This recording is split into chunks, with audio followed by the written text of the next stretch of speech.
안녕하세요. 오늘도 사금의 시간 함께 해서 감사합니다. 오늘 마태복음 4장 8절에서 11절 말씀 함께 살펴보도록 하겠습니다. 세 번째 시험이 나와 있죠. 이 내용을 묵상해 보고요. 그리고 1절부터 11절까지 세 가지 시험 전체를 묵상해 보도록 하겠습니다. 본문을 보죠. 사탄이 예수님에게 어떻게 시험합니까?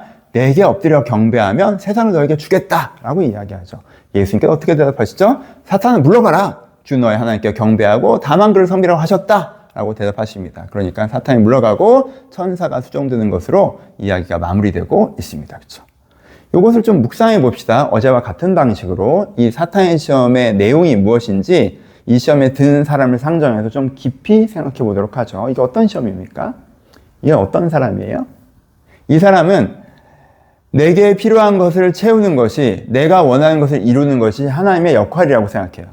그럼 하나님 뭐 하시는 분이에요? 하나님은 내가 필요한 걸 채워주시고 내가 원하는 걸 이루어주는 분이세요.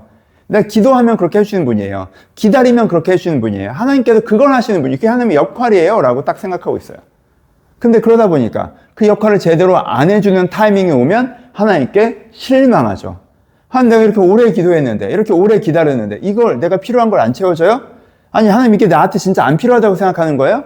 내가 원하는 게 뭐가 문제입니까? 이 원하는 게 뭔가 잘못됐어요? 아니, 꼭 필요한 걸 얘기했고 원할 만한 걸 원했는데, 그리고 오래 기도했고 오래 기다렸는데 왜 안 이루어지는 거야 도대체? 하나님 왜 하나님 역할을 똑바로 안 해요? 이렇게 딱 원망하는 마음이 생기죠.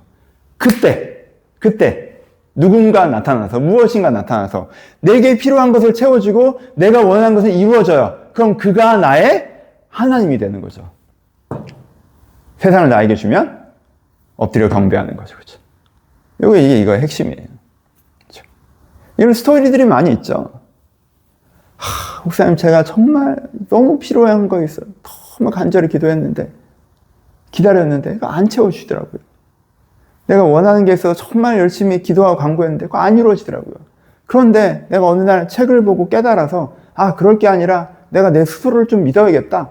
라고 하고, 내가 삶의 태도를 바꾸고, 내가 삶의 방식, 방향성을 바꾸고, 내가 열정적으로 했더니 그 필요한 게 다 채워지더라고요. 내가 원하는 게 다 이루어지더라고요. 하나님 믿고 기도했던 게 정말 인생을 낭비했던 거고, 진짜 내가 나를 믿는 게 되게 중요한 거구나 라는 걸 제가 깨달았어요.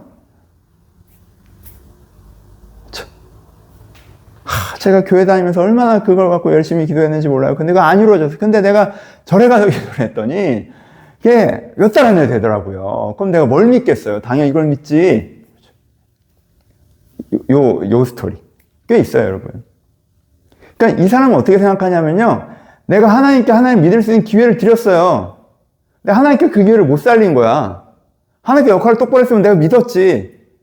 근데 기회를 줬는데 못 살렸어. 근데 이쪽은 살렸어. 그럼 내가 누굴 믿겠어? 이렇게 너무 당당하게 얘기해요. 그렇죠? 마치 하나님이 잘못하신 것처럼. 근데 여러분, 말씀을 정확하게 보세요. 그 사람이 하나님께 기회를 드렸는데 하나님께 그 기회를 놓치신 것이 아니라, 애초에 하나님은 내 필요를 채우는 분이고 하나님께서는 내가 원하는 걸 이루는 분이야라는 그 관점에 선 것이 이미 하나님을 떠난 상태인 거죠. 시험에 든 상태인 거예요. 그렇죠? 이게 오늘 본문 얘기하는 핵심입니다. 내가 하나님을 생각할 때 하나님이라는 분을 이런 분이라고 정의하고 그게 하나님의 의무고, 내가 오래 참고 기도하고 너무 욕심부리지 않고 구하면 그건 돼야 된다라는 생각 자체에 빠져있고, 그게 내가 신앙의 핵심 구조인 순간 이미 이 사람은 시험에 든 거예요. 기도가 응답되지 않아서 신앙에서 멀어진 게 아니라 그 사탄이 알려준 생각이 들어갔기 때문에 신앙에서 멀어지는 거예요. 여러분 한번 묵상해 보셨으면 좋겠습니다. 예수님께서 여기서 어떻게 말씀하시는가는 후반부에 같이 얘기하죠. 보죠. 1절부터 11절까지 함께 봅시다. 여러분, 세 가지 시험이라고 하는 건요, 예수님께서 이야기하시는 신앙과 사탄이 이야기하는 신앙의 대비를 보여주고 있습니다. 이 그림 우리가 명확하게 이 본문을 통해서 알 수가 있어요. 예수님께서 얘기하신 신앙은 뭐예요? 하나님을 만나는 거에서 시작해요. 하나님을 만났어요. 그때 어떻게 돼요? 경배하는 마음이 생기죠. 오늘 본문에서 주 너의 하나님께 경배하고, 하나님 만났더니 우와, 하나님을 경배해요. 경배. 하나님 이거 높고 위대하고 아름다운 분이시구나. 경배의 마음이 딱 생겼어요. 그럼 그 다음에 어떻게 해요? 하나님을 섬기고 따르죠. 하나님을 시험해요? 하나님한테 명령해요? 뭐 이거 이렇게 하라고 해요? 저거 저렇게 하라고 해요? 돌로 떡을 바꾸라고 그래요? 내가 뛰어낼 테니까 받으라고 그래요? 아니죠. 하나님을 섬기고 따라요. 하나님께서 나에게 말씀하신 거에 귀 기울이고 그거에 순종하려고 합니다. 그럼 이 사람한테 어떤 일이 벌어져요? 영의 양식이 주어지죠. 영혼이 회복돼요. 육의 양식 이전에 영혼의 양식을 하나님께서 나에게 주셔서 이 사람 영혼을 살리십니다. 이 일이 이루어지는 것이 뭐예요? 신앙이에요. 이게 예수님께서 제시하는 신앙생활이고요. 예수님께서 이루고자 하시는 거죠. 예수님께서 뭘 이루고자 하세요? 사람들이 하나님을 경배하게 되길 이루고자 하세요. 사람들이 하나님을 섬기는 것을 이루고자 하세요. 사람들이 예수님의 살과 피, 영의 양식으로 그 영혼이 구원받는 것을 이루고자 하세요. 예수님께서 지금 무엇을 하시느냐라는 걸 이 세 가지 시험에서 명확하게 보여주고 있다는 거죠. 그럼 사탄이 얘기하는 신앙은 뭐예요? 하나님은 어떤 존재예요? 내가 원하는 것을 이루어줄 의무가 있는 존재예요. 내가 필요한 걸 채워줄 의무가 있는 존재예요. 그래서 내가 간절히 기도하고 열심히 기다리면 하나님께 그것을 채워주셔야 돼요. 그게 하나님의 역할이에요. 난 이걸 믿어요. 라고 하는 게 사탄의 신앙이죠. 그렇죠? 사탄이 얘기하는 신앙. 이 사탄이 얘기하는 신앙을 어떤 사람들이 보여줬어요? 예수님을 결국엔 십자가에 못 박으라고 하는 사람들이 보여줬죠. 예수님께서 뭔가 치료해 주니까 와 신난다 하고 따라다니다가 예수님께서 십자가 얘기하시면 다 도망가고, 예수님께 뭔가 오병이어 기적 일으키시면 와 따라다니다가 너 예수님의 살과 피 이런 얘기하면 다 떠나가고.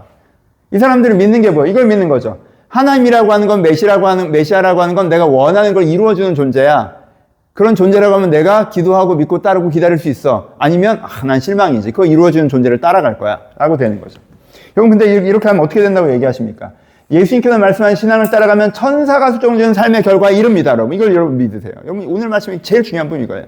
예수님께서 말씀하신 이 신앙, 하나님을 경배하고 섬기고 따라서 영의 양식을 먹는 그 삶을 살면 여러분 삶의 결과는 어떻게 되는지 아세요? 천사가 여러분들을 수종드릴 거예요. 하나님의 은혜가 여러분들의 삶을 돌봅니다. 이걸 목적으로 살면 안 되지만 이렇게 되면 결과적으로 그렇게 돼요. 근데 이렇게 하면 내가 원하는 바를 이루어지고 내가 필요한 것을 채우고 그게 내 인생의 목적인 것처럼 살면서 그게 도움되는 거면 하나님도 좋고 뭐도 좋고 이렇게 살면요. 결국엔 사탄을 경배하는 삶에 도달하실 거라고 오늘 본문이 경고하고 있습니다. 그렇죠? 그래서 이 신앙이 아니라 이 신앙을 와야 된다라는 게 오늘 본문의 핵심이죠. 왜 중요해요? 복음서 내내 이게 대비되죠. 그렇죠? 대중들, 군중들 이렇게 많이 하죠. 근데 예수님께서 계속 이것을 얘기하시죠. 그럼 여러분 내가 하나님을 경배하며 따르며 영의 양식을 먹는 이 신앙을 내 마음에 추구합니다 라고 이런 마음에 묵상을 결정하신 것이 중요합니다. 그럼 여러분들 가운데 천사가 수용되는 삶을 경험할 것입니다. 두 번째 묵상해 볼 것은 이제부터 11절 사이에서 시험에 대해서요. 시험. 시험이라는 게 있어요. 여러분들 온전하게 신앙생활을 해가는데 여러분들을 그 신앙의 걸음을 무너뜨리려고 하는 시험이라는 게 존재합니다. 이것을 인지하실 필요가 있어요. 근데 이 시험은 어때요? 교묘해요. 봅시다. 사실에서 출발해요. 내가 굶주려서 배고픈 거 맞잖아. 예수님이 하나님의 아들인 거 맞잖아. 사실에서 시작하죠. 그 다음에 뭐예요? 이기심을 톡 자극하죠.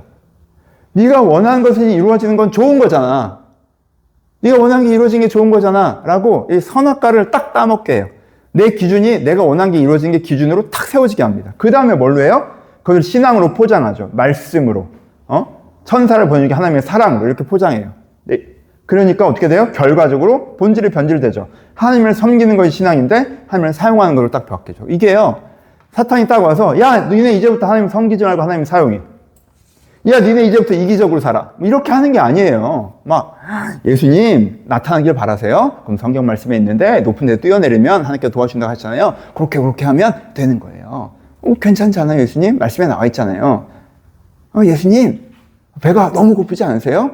하나님의 아들이신데 그냥 배고프시면 이거 떡을 바꾸실 수 있잖아요. 대단하신 분이시잖아요. 이렇게 해서 드세요. 이렇게 교묘하게 이 시험이 있어요. 그러니까 여러분 내 삶에 내 내면에서 오건 다른 사람의 목소리 오건 세상의 목소리 오건 이상한 아이디어로 오건 이런 사단의 시험이 있다는 걸 기억하시고 그 시험으로부터 나를 지켜가야 된다는 인지를 가지실 필요가 있어요.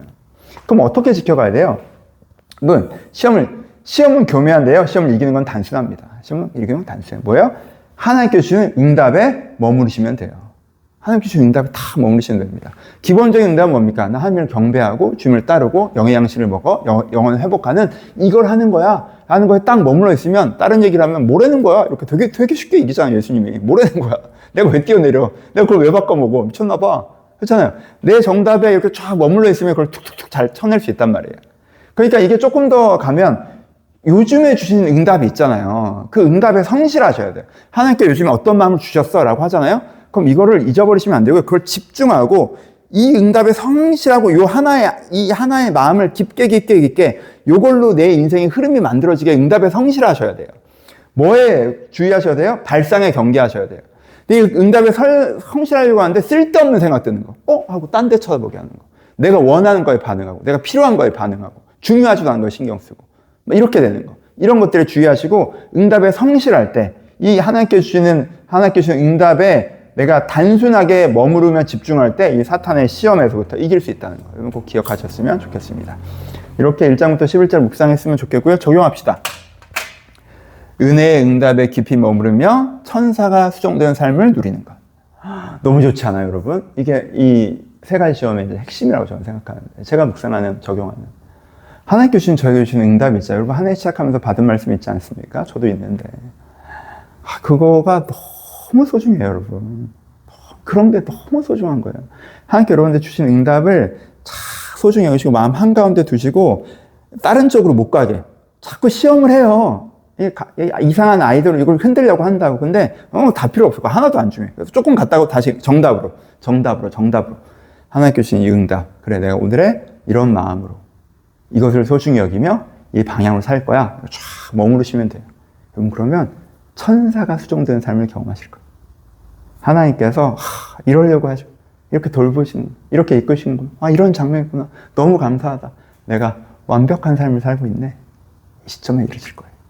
여러분, 이렇게 응답을 소중히 여기심으로 천사의 수종을 경험하면서 정말 여러분들을 이렇게 흔들던 것들, 쫙 자유하는 그런 삶을 꿈꾸셨으면 좋겠어요.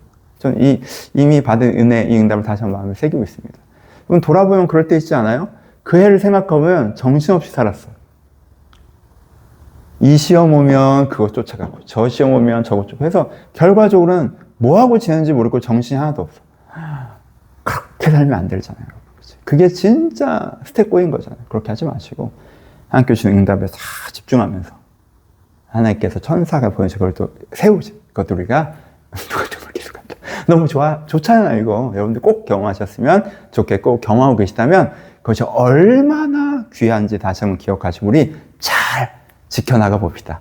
올 한 해 우리 같이 이걸 잘 지켜나가면 연말쯤엔 너무 더 행복할 거고 더 기쁠 거고, 연말에 가장 우리 너무 잘했다라고 한 게 이걸 지키는 거라고 생각해요. 그렇게 주신 응답 마음에 소중하게 새기셨으면 좋겠습니다.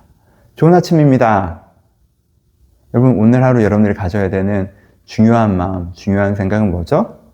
여러분들 흔드는 쓸데없는 마음, 쓸데없는 생각은 뭐죠? 여러분, 오늘 하나님 저 쓸데없이 나에게 던져지는 발상과 아이디어로 정신 없어지지 않겠습니다. 주님께서 오늘 나를 어떻게 살라고 하시는 그 마음, 내 마음에 품고 소중한 것을 소중히 여기며 성실할 것들을 성실하며 오늘도 내가 하나님 앞에서 잘 살았다 라고 또 하나의 벽돌을 올리는 그 삶을 살겠습니다 라고 하실 때, 하나님께 오늘 여러분들에게 함께 하셔서 여러분의 마음과 생각을 지키시고 그 삶을 이끄실 것입니다. 오늘도 그 복을 받아 누리시기를 주님의 이름으로 축복합니다. 세 가지 시험 끝나서 또 한마디인 것처럼 느껴져서 내일 봬요.